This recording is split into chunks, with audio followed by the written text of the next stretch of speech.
voiceover script. How to withdraw money from Interactive Brokers UK to UK Bank. Need to transfer funds from your Interactive Brokers account to your UK bank? Let me show you how. Welcome back to Guide with Samuel.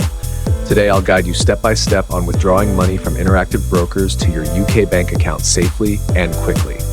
Step 1. Log into your Interactive Brokers account dashboard. Step 2. Go to the Transfer and Pay section. Step 3. Select Withdraw Funds. Step 4. Choose your UK bank account as the withdrawal destination. Step 5. Enter the amount you want to withdraw. Step 6. Review the details and confirm the withdrawal request. Step 7. Interactive Brokers will process the transfer. Timing depends on your bank, but usually takes 1 to 3 business days. Step 8.